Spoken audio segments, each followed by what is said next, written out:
नमस्कार मित्रांनो, धुरंधर चित्रपट सिनेमात ज्यांनी बघितला नाही त्यांच्यासाठी तो नेटफ्लिक्सवर उपलब्ध झालेला आहे. मी थिएटरमध्ये दोनदा हा चित्रपट बघितला आणि या वीकेंडला म्हणजे शनिवार रविवारी मिळून सलग नाही बघितला, कारण मोठा पिक्चर आहे. नेटफ्लिक्सवर बघितला, तिसऱ्यांदा बघितला. आणि आज हे सांगायचं निमित्त असं आहे की 1 फेब्रुवारी 2026 म्हणजे कालच्या दिवशी बलोचिस्तानमध्ये आत्तापर्यंत गेल्या 20 वर्षाच्या इतिहासात सगळ्यात मोठे हल्ले झाले.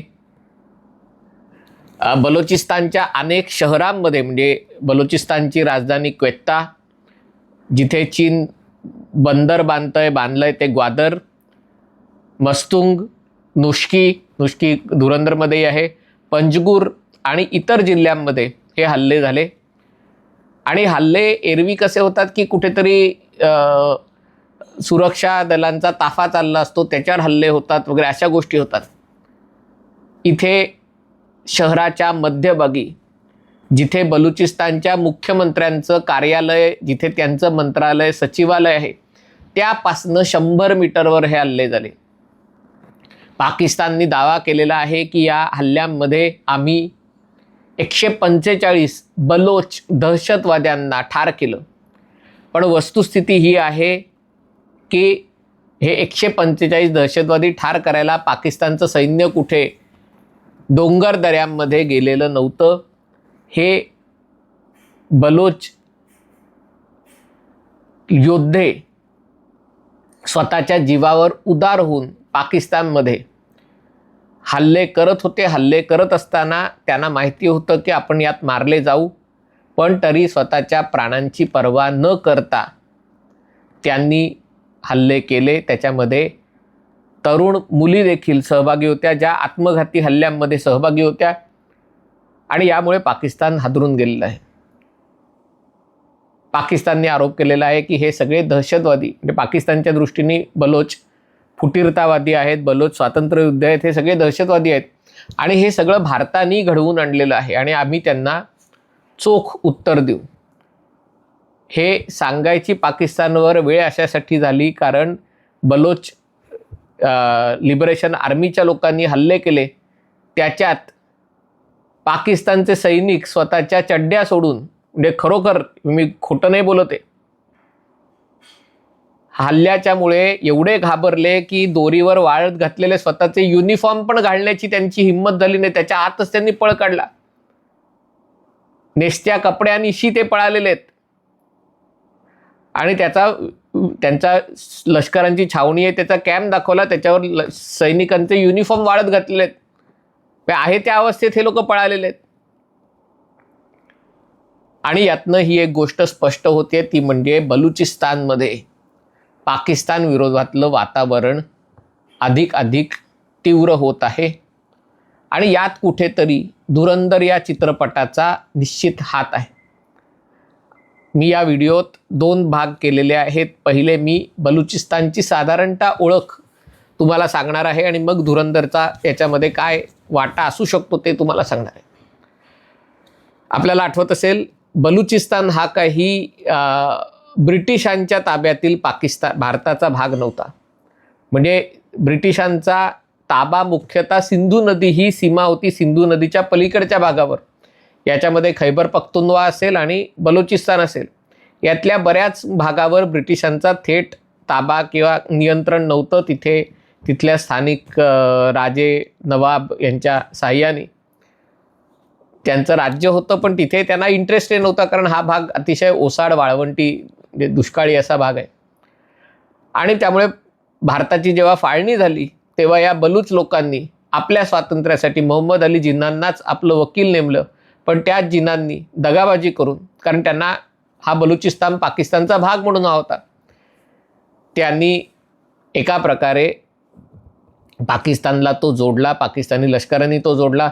बलूच लोकांची अपेक्षा होती भारताने मदत करावी, पण भारत चाचा पंडित जवाहरलाल नेहरूंच्या कबूतर उडवण्याच्या परराष्ट्र धोरणावर विश्वास ठेवत असल्यामुळे भारताने याच्यामध्ये काही भूमिका घेतली नाही, शांतिप्रिय भूमिका घेतली आणि त्यामुळे बलुचिस्तानचं स्वप्न अर्धवट राहिलं. पुढच्या काळात बलोच लोकांनी उठाव केले, अनेक उठाव झाले आणि त्या उठावामध्ये पाकिस्तानने त्याच्या अमानुष बळाचा वापर केला, ते उठाव चिरडून टाकले. मग पाकिस्तानने काय केलं, त्यात सरदार वेगवेगळे बलोचांच्या अनेक टोळ्या आहेत, या टोळ्यातले सरदार त्यांना पाकिस्तान सरकारने आपलंसं करण्याचा प्रयत्न केला.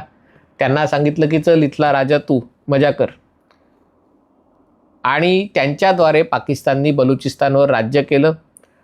आणि हे जे सगळे सरदार होते त्याला बुक्ती वेगवेगळ्या टोळ्यांचे, तर त्यामुळे तुलनेने शांतता राहिली, पण बलुचिस्तान मागास राहिला. या सरदार लोकांनी पाकिस्तानशी केलेलं संगनमत तिथल्या जनतेला लोकांना आवडलं नाही. मधल्या काळात पहिल्या पिढीचे जे बलोच होते ते सगळे अशिक्षित टोळीवाले होते. आता जे लढत आहेत ते बलोच अनेक जण त्यातले सुशिक्षित आहेत, अनेक जण मेडिकल डॉक्टर आहेत, इंजिनियर आहेत, वकील आहेत, पत्रकार आहेत, पण ते आपल्या भूमीसाठी लढत आहेत. सुरुवातीला या भागाची लोकसंख्या जेमतेम 50 लाखाची होती. आता असा अंदाज आहे 80 ते 90 लाख लोकसंख्या आहे. पाकिस्तानचं अर्ध क्षेत्रफळ, 50% क्षेत्रफळ आणि लोकसंख्या जेमतेम 1 कोटी, म्हणजे त्यातली बलोच लोकांची संख्या 70-80 लाख आणि बाकीचे जे पाकिस्तानी पंजाबी लोक आणून तिथे वसवलेले आहेत, पश्तून लोक आहेत काही, ही सगळी मिळून 1 कोटीच्या आतबाहेर लोकसंख्या आहे. पण पाकिस्तानच्या उरलेल्या 50% भागाची लोकसंख्या 24 कोटी आहे. म्हणजे अर्ध्या भागाची 40-45% भागाची लोकसंख्या 1 कोटी, 55-60% भागाची लोकसंख्या 24 कोटी. बघा एवढा विपर्यास आहे त्याच्यामध्ये. आणि गेली अनेक वर्ष या बलुचिस्तानमध्ये चीनला बेल्ट रोड इनिशिएटिव्हच्या अंतर्गत चीननी गुंतवणूक केली होती. ग्वादर बंदर आणि विशेष आर्थिक क्षेत्र तयार केलं होतं. हायवे तिथपासनं ते त्या काराकोरम रेंजमधनं पाकव्याप्त काश्मीरमधनं म्हणजे सिंकियांग आणि तिबेटला जोडायचा तोच रस्ता त्यांनी बांधलेला होता. आणि त्यामुळे चीनसाठी पाकिस्तानी आपल्याच भूमीमध्ये भाडोत्रीसारखं राहत होते. आता चीनचा रस याच्यातला कमी झालेला आहे, कारण एकूणच जागतिकीकरणाचं स्वप्न आता विरलेलं आहे. चीनची अर्थव्यवस्था ही अजून धरून आहे पण संकटात आहे, आणि त्यामुळे चीनचा रस याच्यातला कमी झालेला आहे. आणि त्यामुळे पाकिस्ताननी तीच कोंबडी आता अमेरिकेला विकलेली आहे. याच बलुचिस्तानमधली खनिज संपत्ती एका डब्यात घेऊन पाकिस्तानचे फील्ड मार्शल आसिम मुनीर यांनी पंतप्रधान शहबाज शरीफ यांच्याबरोबर ट्रम्पला ती भेट दिली की बघा बलुचिस्तान तुमचा, या आणि लुटा.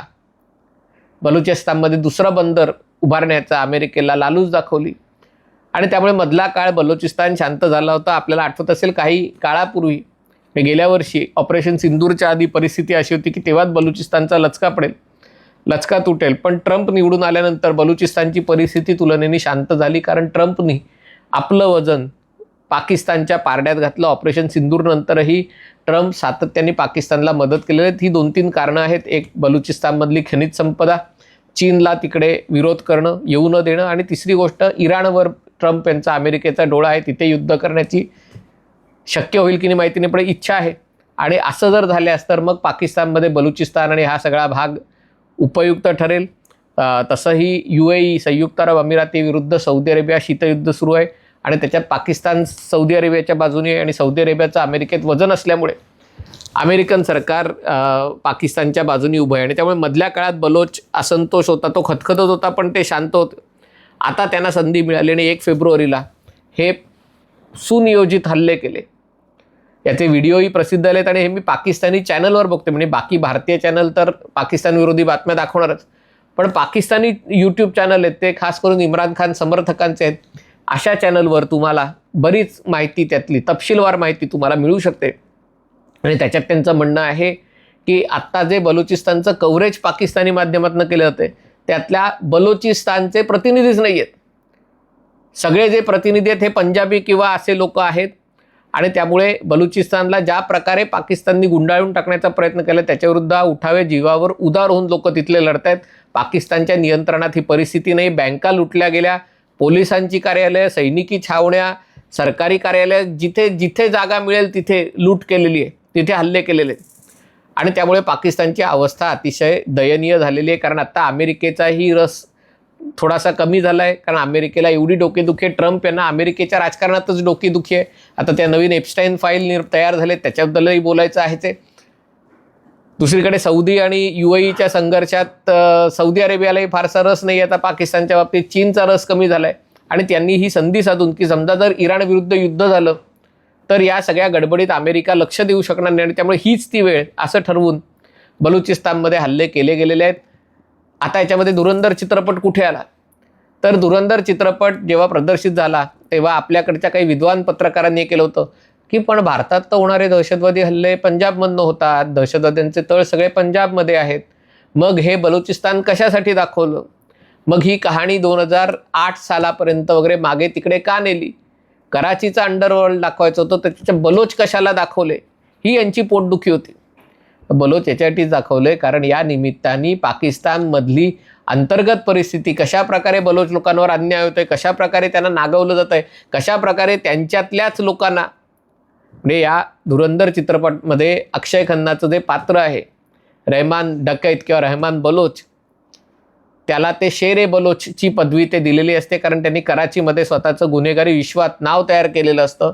तो निवडून आलेला असतो, म्हणजे त्या निवडणुकीला उभा असतो का निवडून आलं असतं मला अजून पिक्चरमध्ये ते क्लिअर दाखवलं नाही, पण निवडून आला असावा असं मला वाटतं. आणि त्यामुळे त्याला वेगवेगळ्या बलोच टोळ्यांनी शेर बलोच अशी उपाधी दिलेली असते.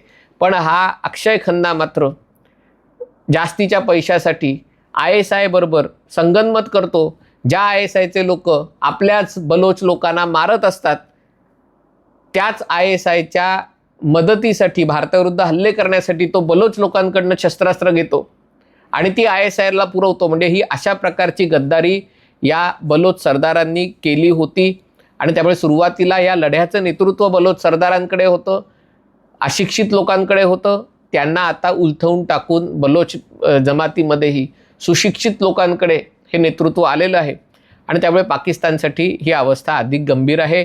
कारण बलोच लोकांची नाहीतर पाकिस्तान लढू शकेल, पण दुसरीकडे पश्तून लोकही आहेत आणि दुसरीकडे जे इम्रान खान समर्थक आहे तेही देखील संधी शोधत आहेत आणि त्यामुळे अचानक पाकिस्तानला 3-3 आघाड्यांवर लढाई लढावी लागते. एकीकडे त्यांनी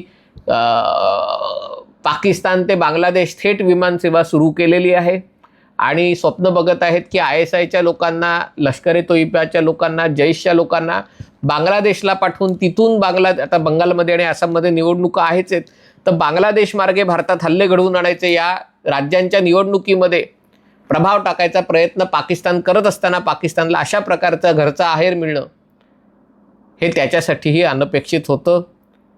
पण म्हणून धुरंधर चित्रपट मला जास्त आवडला कारण याच्या पाकिस्तानच्या समाजातल्या अंतर्गत फटी होत्या, त्या फटींची भोकं, त्या फटींना रुंदावण्याचं काम, बलुचिस्तानचं दुःख जगासमोर मांडण्याचं काम धुरंधर करतो. आणि या चित्रपट असं म्हणतात पाकिस्तानमध्ये बऱ्याच लोकांना बघितला आणि त्यांना तो आवडला, बलुचिस्तानमधल्या अनेक लोकांनी तर तो डोक्यावर घेतला आणि त्याचा परिणाम, म्हणजे हा काही पिक्चरचा परिणाम नाही आहे असं पूर्णतः, पण कुठेतरी त्या पिक्चरचं, चित्रपटाचं, धुरंधरचं योगदान आत्ता जे घडतं आहे त्याच्यामध्ये निश्चितच आहे. हा व्हिडिओ आपल्याला आवडला असेल तर कृपया लाईक करा, शेअर करा आणि चॅनल सबस्क्राईब करायची विनंती आहे. तुर्तास इथेच थांबतो. पाहत रहा MH48.